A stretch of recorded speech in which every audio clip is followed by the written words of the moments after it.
আজকের রেসিপি দই রুই। দই রুই বানাবার জন্য এখানে আমি 400 গ্রাম রুই মাছ নিয়েছি। রুই মাছটাকে ভালো করে ধুয়ে নুন হলুদ মাখিয়ে নিয়েছি। একটা কড়াই বসিয়ে দিলাম। কড়াইয়ে দিয়ে দেবো সর্ষের তেল। তেলটা গরম হয়ে গেছে, মাছগুলো আমি দিয়ে দেবো।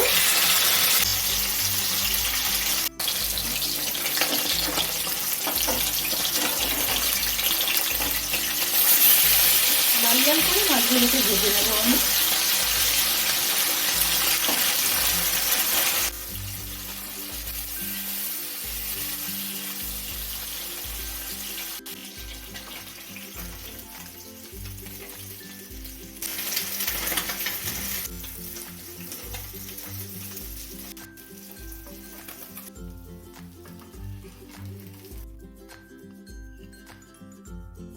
কড়াইতে পরিমাণ মতন তেল দিয়ে এর মধ্যে ফোড়নে দিয়ে দেবো সাদা জিরে, একটা শুকনো লঙ্কা, একটা তেজপাতা আর কিছু গোটা গরম মশলা।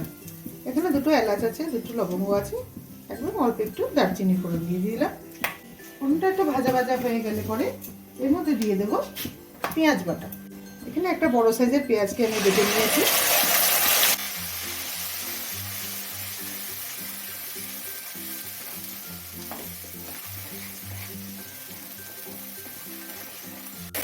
মাছের পরিমাণটা যতটা হবে তোমরা ততটাই মশলাটা বাড়িয়ে কমিয়ে নিতে পারো।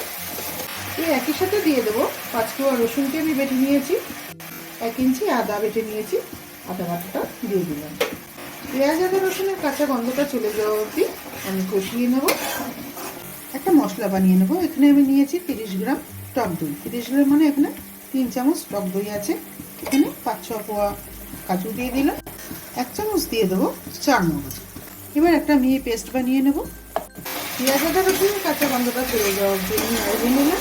এবার এর মধ্যে দিয়ে দেবো একটা টমেটো আমি পিউরি করে নিয়েছি।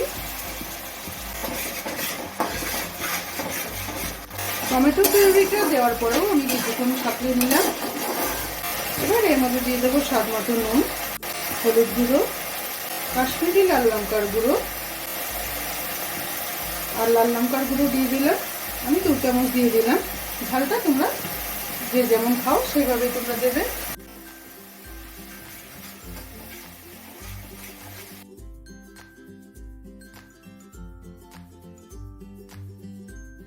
এবার দই, কাজু ও চারমগজের পেস্ট করে রাখা সেটা দিয়ে দিলাম। আমি যেভাবে দেখালাম এই একই পদ্ধতিতে কিন্তু রেস্টুরেন্ট ও অনুষ্ঠান বাড়ি সব জায়গাতেই এভাবেই রান্না হয়। দই রুইটা খুবই ভালো লাগে খেতে। তোমরা বাড়িতে অবশ্যই ট্রাই করো। ভিডিওটা ভালো লাগলে অবশ্যই একটু লাইক করে দিও। আর তুমি যদি আমার চ্যানেলে নতুন বন্ধু হয়ে থাকো তাহলে সাবস্ক্রাইব করতে ভুলো না বন্ধু। চারপাশ থেকে তেল ছাড়তে শুরু করে দিয়েছে মশলার থেকে। মশলাটা আমার ভালো করে কষানো হয়ে গেছে। চারপাশ থেকে দেখো তেল ছাড়তে শুরু করে দিয়েছে মশলার থেকে। এভাবেই কিন্তু ভালো করে কষিয়ে নিতে হবে। আর যখন তেল ছাড়তে শুরু করবে তখন বোঝা যাবে যে একদম কষানোটা কমপ্লিট হয়ে গেছে। এবার আমি এর মধ্যে পরিমাণ মতো জল দিয়ে দেবো। মিক্সিটাই ধুয়ে ওই জলটা দিয়ে দিলাম। মশলাটা ওয়েস্ট করা একদমই উচিত না। গ্রেভিটা ভালো করে ফুটে গেছে। এর মধ্যে দিয়ে দেবো 1/2 চামচ গরম মশলার গুঁড়ো। কত সুন্দর যে গন্ধ বেরিয়ে গেছে বন্ধুরা, কি বলবো তোমাদের। মাছগুলো দিয়ে দেবো, ভেজে রাখা মাছগুলো দিয়ে দিলাম।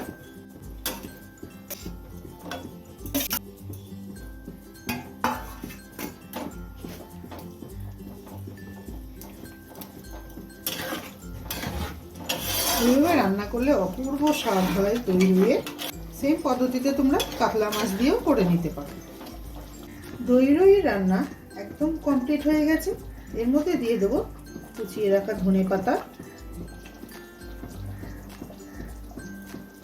রান্নাটা আমার একদম কমপ্লিট হয়ে গেছে। এবার আমি সার্ভ করব। এর থেকে আমি আর ঝোলটা আমি এরকমই রাখবো, গ্রেভিটা।